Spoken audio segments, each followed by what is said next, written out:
Learning a language is like wearing a mantle, a coat. So whenever you're wearing a coat, you're wearing that. You're speaking a language, you're wearing the coat. And that coat is the culture of that language. And when you learn a language, it goes hand in hand with the culture.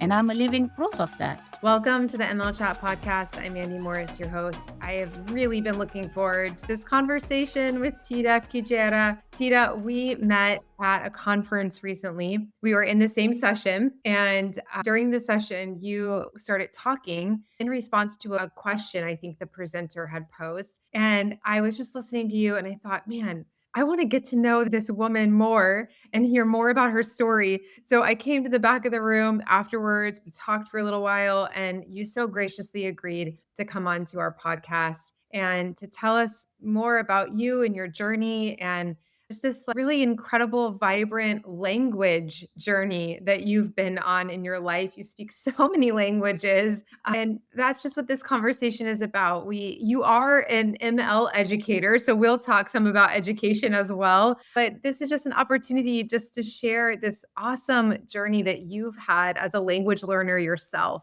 Tita, welcome to the conversation today. And like I said, I've just been really looking forward to it. Thank you. Thank you very much, Madam Morris. And so great to see you again. Tita, when we were talking after the conference, you started telling me about where you grew up and the languages that you spoke growing up. It was just so interesting. I grew up here in the US, and depending on where you grew up in the US, but where I grew up, it's a very monolingual space, right? In our systems, in our public school systems, kids don't do a second language K through 12. They take a couple courses of an additional language in high school. Our systems really aren't built historically for bi and multilingualism. Tell us some about your experience with languages and what was your environment like growing up with languages? Yes, I grew up in a community where it's multilingual, many tribes. Senegal and Gambia, we have at least 12 local national languages that we speak.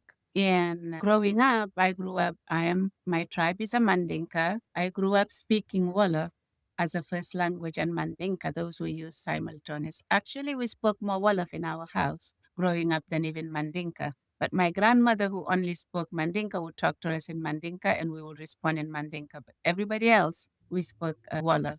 So it was something very natural for me where multilingual is the norm. And there's nobody you will meet in Senegal and Gambia who only speak one language. It is almost impossible. I can say 99.9% of the time. I would even say the entire Africa. It is how our communities are set up. There's the saying, it takes a village to bring up a child. That's how I grew up. Any adult in that community was a parent to you. You cannot even call them by Miss or Mrs. We don't have that in our culture. We say mother, you add, like I would say, my children will call you Mother Mandy, and then you're automatically a mother. And then, or they say Aunt Mandy, whichever they call you. And that's how it went, one of those. And then fathers, the uncles are either uncle or father. And so it took an entire village to bring us up. And the languages we spoke, it depends on the tribe. And in my case, I have two best friends, childhood best friends. They're two different tribes. One is a Fula, what we call in French, in Senegal, in Wolof, Peul, or Fula in English. And one, she's a Konyagi. And her house was opposite my house, the one who's Konyagi. And the Fula, we shared a fence. And these are my two best friends. We played every day. We were inseparable. My Konyagi friend is Catholic. So I went to church with her. Whenever I felt like going to church, I went to church with her, and it wasn't a problem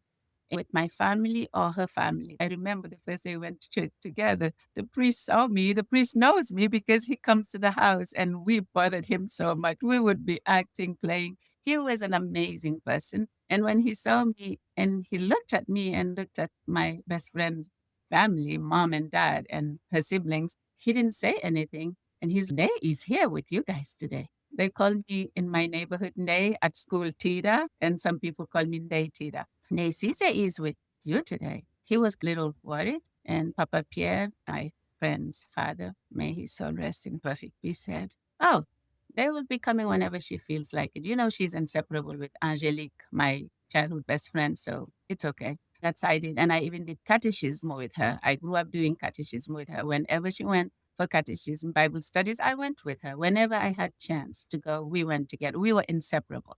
When it's Muslim holidays, she will dress up. So when she has her Easter clothes and Christmas dresses, she saves them for our Muslim holidays. When I have my Eid al-Fitr and Eid al-Adha clothes, I save them for Easter and Christmas because we both go to each other's family during our holidays, our celebrations. It was just amazing growing up in a neighborhood where everybody, we were like family. It was a huge family. And so the languages are just natural that I was able to learn. I remember Konyagi, though, I learned it out of curiosity and to pay back to Angelique's nephew. We had a nephew, Alphonse, who was very jealous of us because Angelique and I, we were very spoiled. In my house, I was very spoiled by my grandmother and my father. She was spoiled by her dad too. And our moms had their eyes on us. We were quite mischievous, so they made sure they had their eyes on us.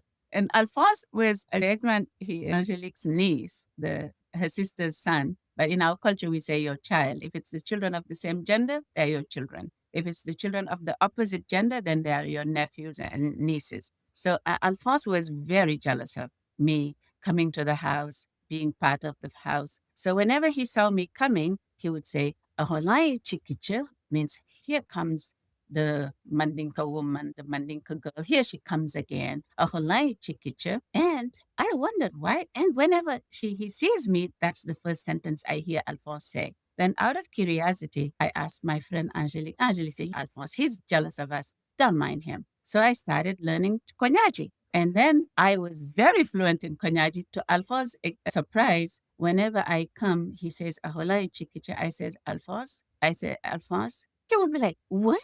And he looked at me. I said, Kimadik, Kifo, Kimadik Lena, Kifo. And then I would greet myself, answer myself, and I passed him. And then we made fun of him. We were horrible with him because we knew he didn't want to see us in the house. He's the grandchild. He should have been more spoiled than we were. But that was my first encounter with Konyagi. Konyagi was one of the fourth language I spoke. As I grew up speaking Mandinka and Wolof, Fula from my other friend, Laura too, who passed away when I was very young.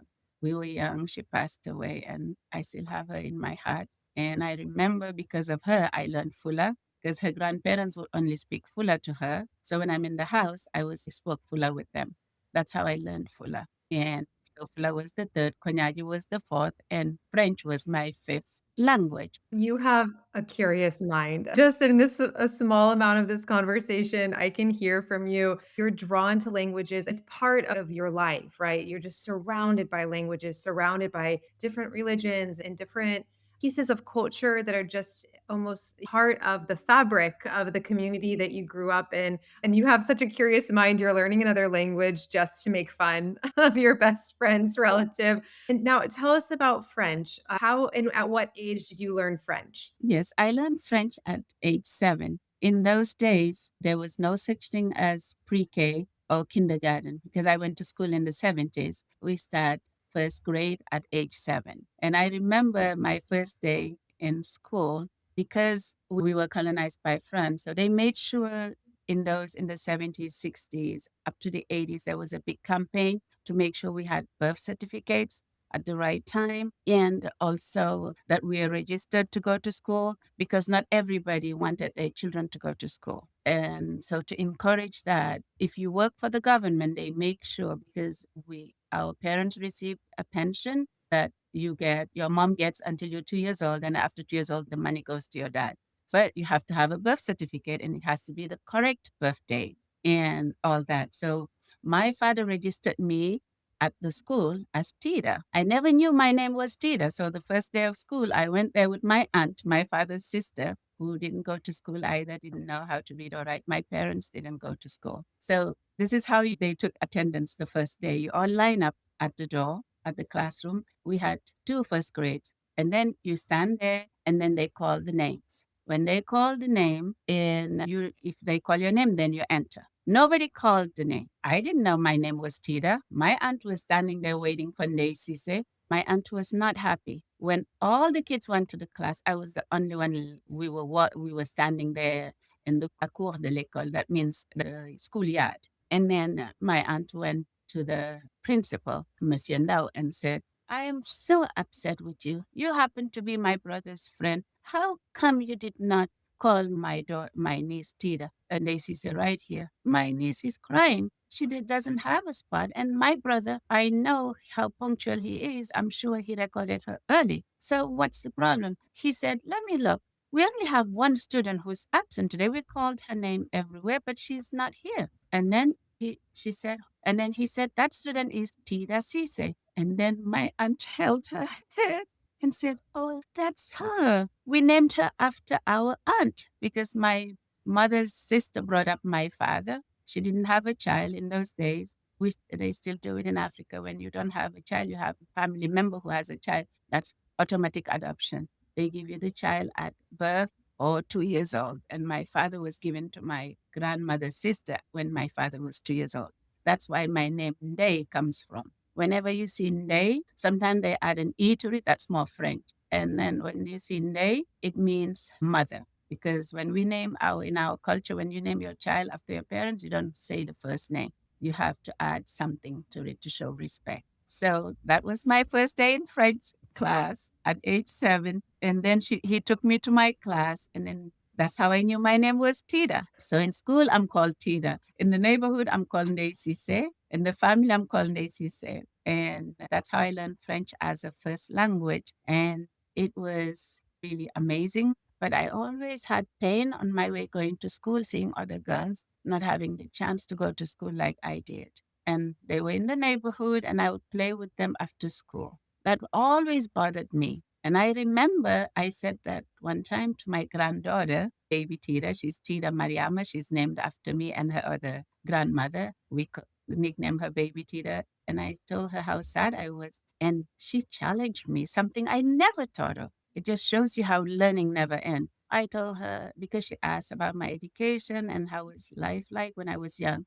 I told her I was sad about the fact that I was able to go to school and the other girls couldn't go to school. The parents didn't want them to, and they were just bringing them up. That was the norm. She said, Grandma, why didn't you teach them everything you learned from the classroom? You should have gone there and taught them if it made you so sad. And I said, you know what?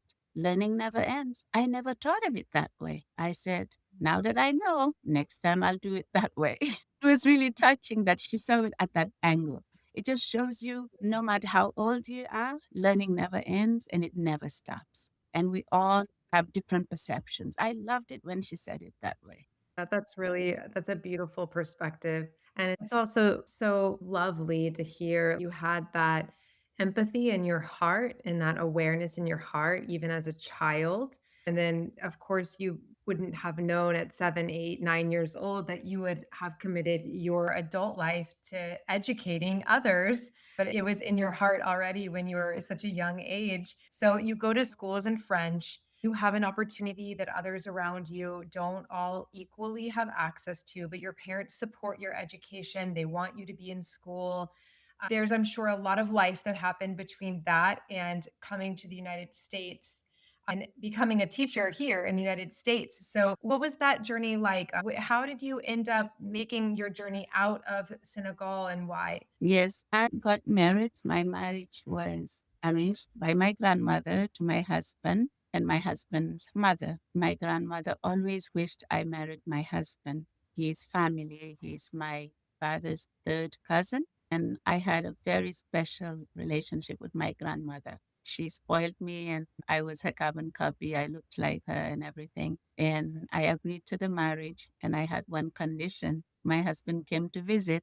He came from the US from his studies. He came to visit when his mother said, go see your cousin's child and marry her. She's a well brought up person and she's beautiful. Go see. We're sure you will marry her. We don't want you to marry outside. You've been traveling too long. Go see if you would like her. And if she agrees, then you get married. So he came and he asked me. I saw him the first day and then he asked me, and I was puzzled, but I have always been an outspoken person and I always have my conditions ready. I have principles that I abide by. I said, if my parents agree, yes, I'll marry you in one condition. I have to continue my education. And he said, sure. He said, definitely. And then I remember when I was doing my bachelor's degree, I was tired. I said, I'm giving up. I can't do this. I'm tired. He said, oh no, that was the deal. You continue. And when I was doing my master's, I'm like, no, I'm tired. Too much work. He's like, oh no, that's the deal.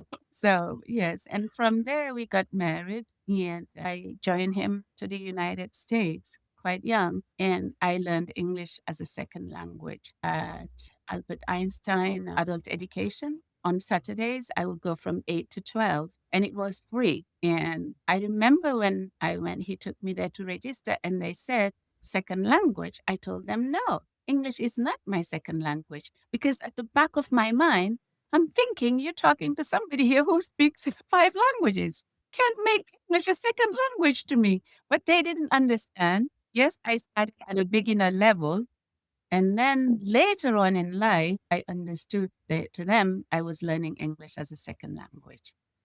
And And how old were you when you learned English? What time was this? I was in my late teens because I got married very young. I got married. My students want to add up which year I was married because they're like, Madam Kejera, how come you've been married for 41 years? How old were you when you got married? I said, I am not telling you. You're very young and you're in the United States and you're newly married. You've left your family, you've left your friends, you've left your community, your language. You're learning English on Saturdays. Just pausing for a moment to recognize what depth of change that is for a young person. And how do you remember feeling? Can you remember back? What did it feel like? Did you feel excitement or was it just overwhelmed at the amount of things that had changed around you? What was that experience like to relocate? It was quite an amazing experience. First, I've never been in a plane. So in that plane, when my husband's best friend, Mamadou Njai,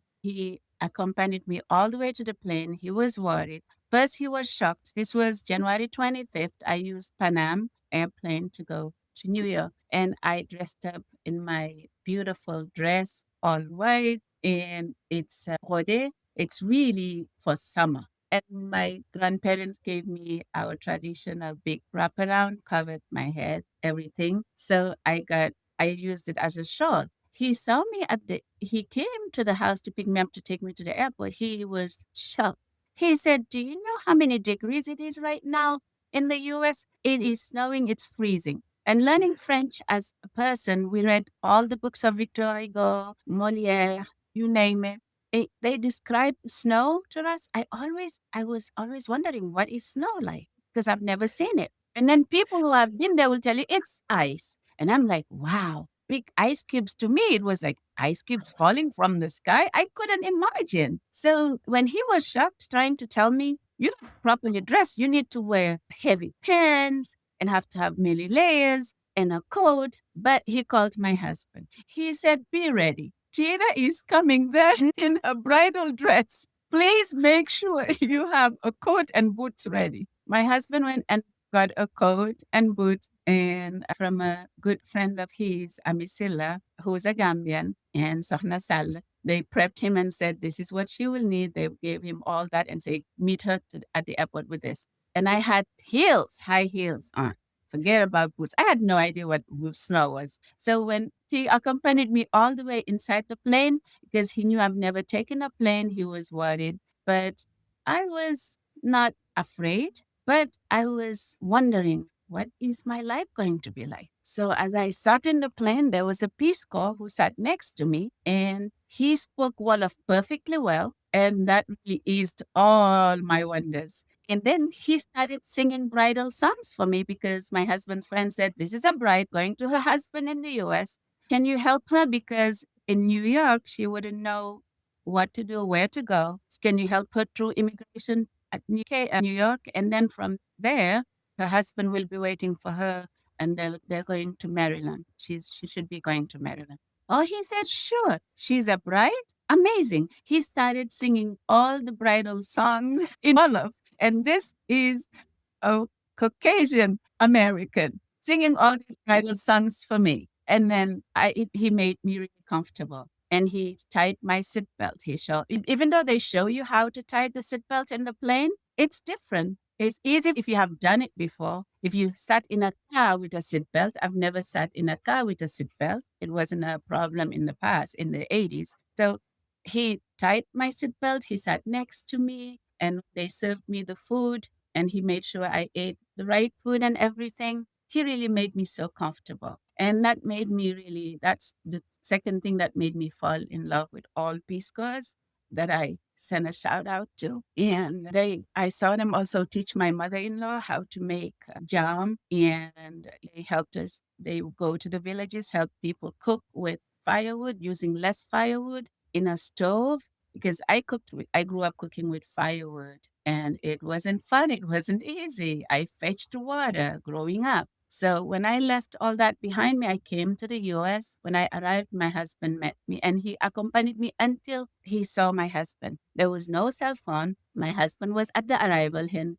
he walked with me all the way to at the arrival and he handed me literally over to my husband. And then my husband thanked him and I joined my husband in another plane. He took those little taxi planes in New York to Maryland and we got up and we were in the car. But right there to walk to the taxi plane, he saw my heels. He gave me the boots. Guess what? Those boots were too small for me. My feet couldn't fit. So he held me so tight and I was walking. And he said, don't walk too fast. And he told me and I saw the snow. No one told me this is snow because I saw everywhere was white and it was snowing as well. We went to those commercial taxi planes. And then when we arrived in Maryland, we arrived at the house. He rented a room in a house and he lived with this landlord before when he was doing his associates. So now that he was doing his bachelor's, the landlord welcomed me. He made a huge snowball and he just threw it at me. That's how he welcomed me.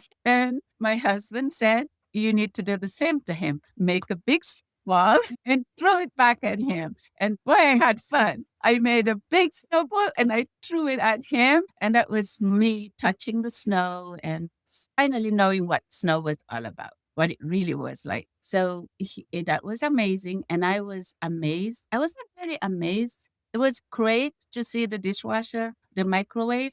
But up to today, I never pass a washing machine and not stop by and just look at it. Because all the laundry I did in my life, I fetched water. I had to go to the well to fetch water until we had a tap. We didn't have a tap water in our house. Nobody had it in those days. You had to go to the well and fetch water. We didn't have even tap water as I was growing up. And I would do it half a mile 10 times a day. And then do the laundry, do the dishes, carry my siblings, my younger brothers on my back with all those chores, sweep, you name it, cook. I started to cook at age 6 when my baby sister threw her cerelac, what we call cerelac porridge for her that I used to make and put it in the biberon in her feeding bottle. So that was my job. And in those days, the feeding bottles were glass. You break it, you get in trouble. You had to be super careful. So all of a sudden, I saw myself in a house with a microwave, a vacuum cleaner, a dishwasher, and my favorite, of course,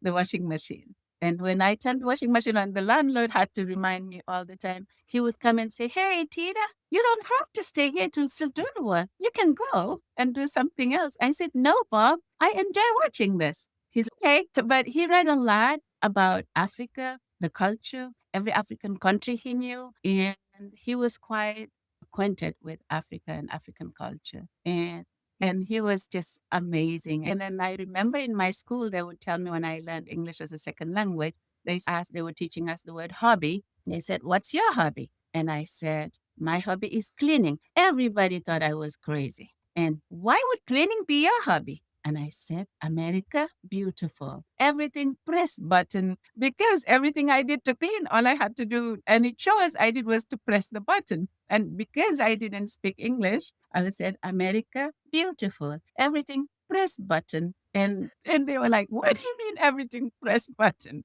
And I said, vacuum, press button. Microwave, press button. Dishwasher, press button. Washing machine, press button. Everything, press button. And then it was funny for them.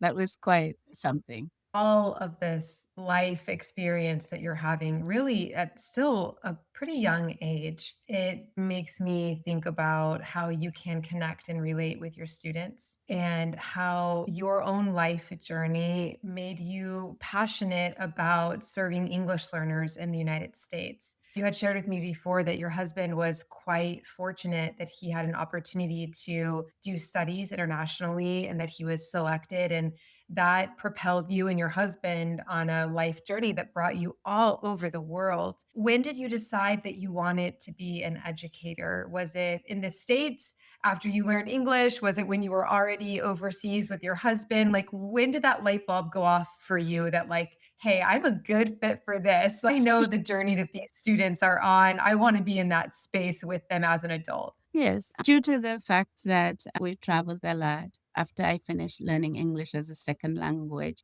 I did bilingual secretary and I did introduction to computer. And that was in 1985 and 1986. And then he worked for the United Nations. It's called SILS and Centre Agrimet. When we went to Niger, we lived there for 2 years. I didn't work. I had my first son, baby Tida's dad. And I always like to work. I don't want to stay at home. And I didn't work. And we moved to Ivory Coast, Abidjan, and he was taking care of American Embassy computers at Wang. And he would travel a lot to the sub-region to take care of American Embassy computers. And then from there, still, I didn't work.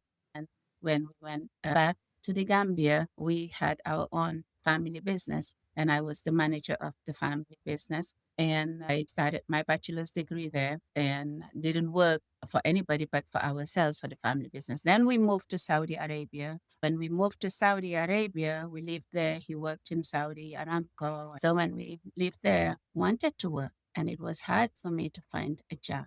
I can't open my own company there. I'm not a citizen. And there was no such thing as remote working in those days. This was in 2000. And I saw an ad when we went to a supermarket. They were looking for an ESL teacher. But at that time, I didn't teach before. I never taught formally educator. So I started teaching, and they were so amazed with me. It was so natural. They were like, "You sure you never taught before?" I said, "Apart from my children that I teach how to read and write, and the people I brought up," I said, "No, I am not a qualified teacher." They said, "No way." I said, "Yes, I am. I don't have any certification." They hired me and I taught English as a second language. It's so natural because I've been through that path. I learned English as a second language. I learned French as a first language where I had no help. My brother was just 3 years older than me. He couldn't help me. So we had to be engaged in class, focus in class, and learn. And it helped me because when you're in other people's shoe, you really know what it's like because you've been there, you've gone through it. And up to today, that's how I see my students. When I tell them I learned English as a second language, and I tell them yes, and I tell them long, long time ago, your parents were not even born, and they smile and giggle, and I tell them, oh yes, I learned English as a second language. They're amazed. And I tell them it is possible. And I have a teaching strategy. I focus on the cognates. Already, anybody who wants to learn a language, you already have a language. Even when you're monolingual, you have a language. That language has a connection with the other languages because we are social beings and we can connect from what you know to what you don't know. When you connect them together, you have a sentence you can make. And that's how I learned all these other languages. I learned Hausa. I lost Konyagi and Hausa. So now I only speak 8, and I used to speak 10. I lost those two, but they are in my gallery somewhere. When I hear the language, I know what it is. I can still greet a little bit, but not fluent as I used to be. So when you learn a language, you just connect it with the experience, you know. So my students who are bilinguals learning English as a second language, I ask them, like when we read a passage, a text, the best way for me when I scaffold, the best thing I do first is circle all the cognates. Any cognates they come across, they circle them. And I say, based on these cognates, what is your understanding of this text? Tell me your understanding of this paragraph. And then they look at me 90% of the time.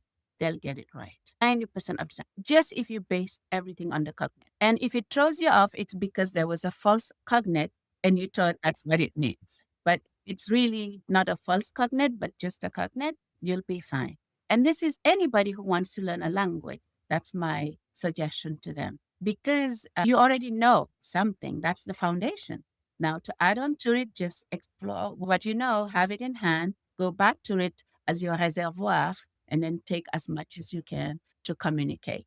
And my students, I use Be Glad also strategies. I'm a huge fan of Be Glad strategies because you use the TPR, total physical response, you use sketches, you use visuals, and they help. It helps a lot in learning.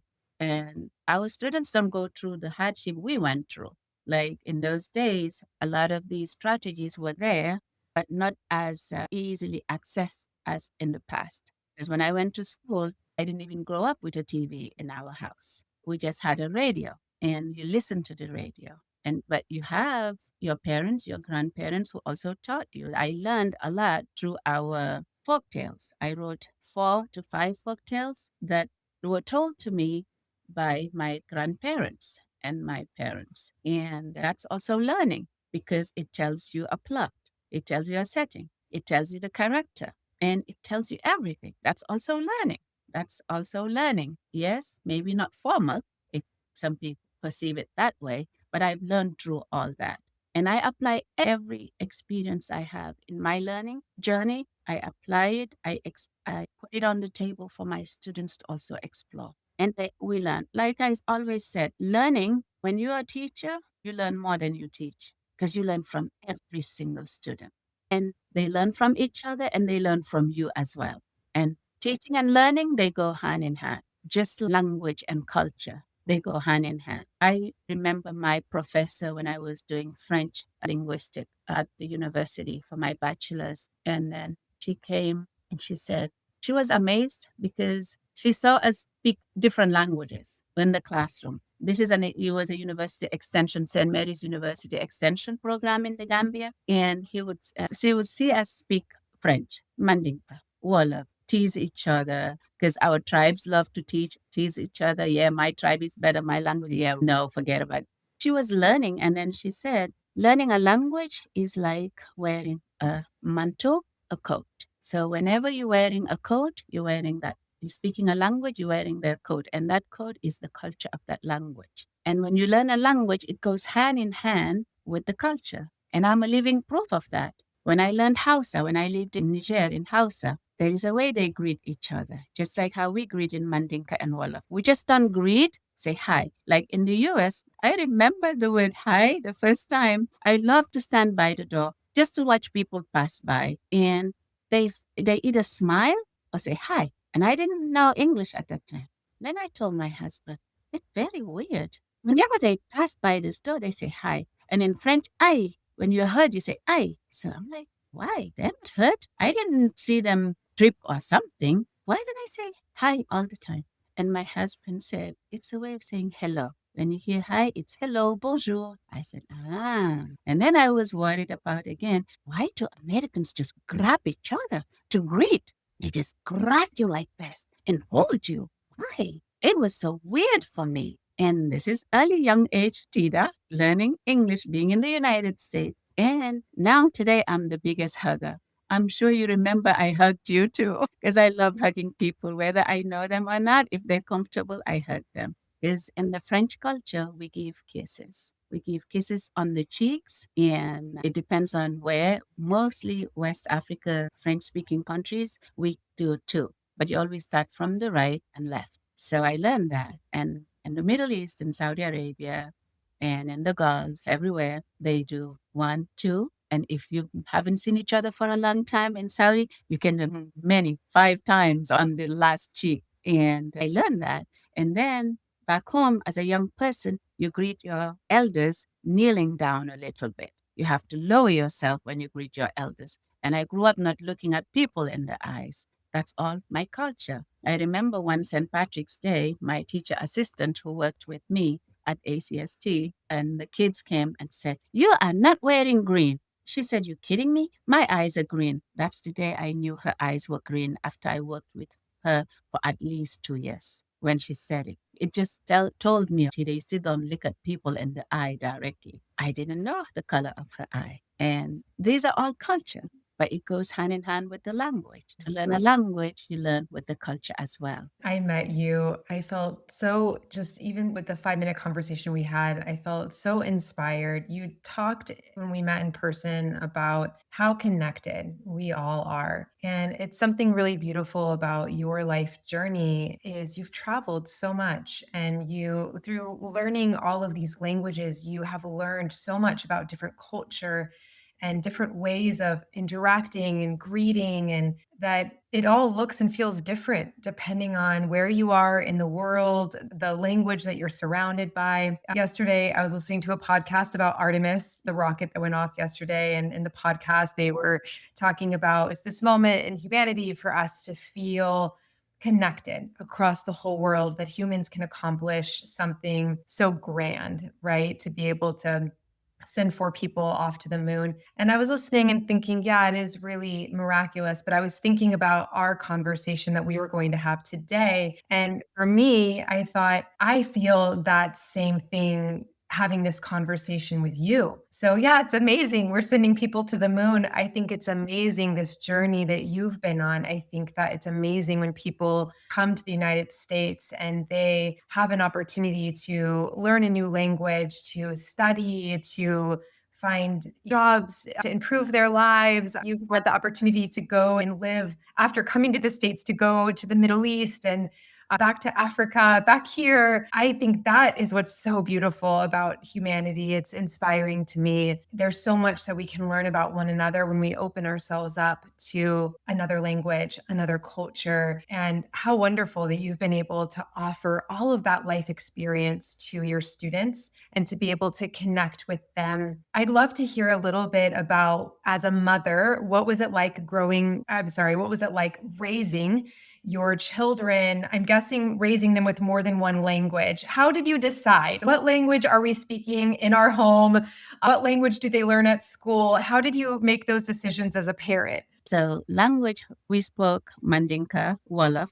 My husband and I and the boys, we could speak French. Those who could speak French, it was my husband and the children because of our travel. And Mandinka, Wolof, French, English. Those are the 4 languages that happen simultaneously, depending on who you're talking to. And when we brought up a young person who's a Fula, so we would speak Fula to him, but he understood Mandinka too. So if he talked to us in Fula, we answer him in Fula. If he talked to us in Mandinka, we answer him in Mandinka as well. And choosing the language, I remember one day one ESL teacher was saying that they need to start in a school. And she was saying, no, they shouldn't be speaking any other language so that they can master English. And then I didn't say anything to her because she was talking to a parent. Waited until the parent left. I told her, my dear, I do not agree with that idea. I said, when a person stops speaking a language, they lose the language. Because at that time, I already lost 2 languages and I knew what it's like. And she didn't comprehend my line of thought because sometimes the person might have the degree, the person might have the theoretical part of it, but if you do not have the experience, if you don't live it, it's hard to comprehend sometimes. That is why it is always good to borrow other people's lens to see through how they see the world. You do not have to be what they are. You do not have to behave the same way, but you need to respect other people's perspective of the world and the lens and how we see it, especially if it's somebody who has lived it and giving you that experience. Because you're talking to somebody who speaks 8 languages and lost 2, who used to speak 10 and lost 2. But sometimes people don't understand it at that time. And I have learned through my journey that you let time take care of it. One day that person will come across and say, oh, this is what Tida was trying to tell me. It might have been late, but you still have learned, understood what I was trying to make as a point. So my children, one of them speaks 5 languages. The others, they speak 3. They all can read Arabic. They learned it at a young age, the Quran and everything. One of them, the youngest one, he speaks two, French and English. Mandinka, he understands, but when he talks to my mother and father, my parents, or my mother-in-law, or other family members in Mandinka, he understands, but he doesn't speak. And I told him, use the words you know to have the communication going. It doesn't have to be perfect. Say something so that they know you are there and you can hear them. He said, oh, that's a great idea. He lost that the other languages because of our travel around the world and not being in the Gambia or Senegal and not being able to travel back to the Gambia and Senegal because we had a dictator in the Gambia and it wasn't safe for my husband to go back in those days. And it has cost us for our children to lose Mandinka and Wolof. But they do, but the youngest one, he lost those two. Because when we left, he was younger than his other siblings. So we do not, it happens naturally. And up to now in our house here, it happens naturally. Baby Tita spoke 4 languages right now. She has four, but Mandinka and Wolof, she is about losing them. So we watch some shows from Senegal and Gambia, music, and like when I talk to my daughter in law, if I'm about to say something that I don't want baby Tita to hear, I made that mistake. I said it in Wolof. She's like, really, Grandma? I was terrified. And then another time I said it in Mandinka. She's like, really, Grandma? So this means she didn't lose it. It's there. So what is left, continue the practice of it. And that's how languages are chosen in the house. This has been such a lovely conversation, just really a reflection of how integrated language and culture are and how broad opening yourself up to new languages and new culture can be. I want to sit for a moment on that conversation you had with a colleague and how you approached that with so much grace and care. I think what can be hard sometimes in our field is hearing colleagues, whether an ESL teacher or content teacher, make statements that feel offensive to us because they don't understand how a language is a line of communication to not only your family, but your culture, your food. It's integrated, it's part of you. You can't separate these things. You can't put it away on a shelf and pick it up later. It's in you, it's part of you. And you know that firsthand because you grew up with your languages integrated and cultures integrated. For many teachers in the United States, we grew up monocultural and monolingual, and we haven't had that lived experience. So I just think it's so kind how you approached that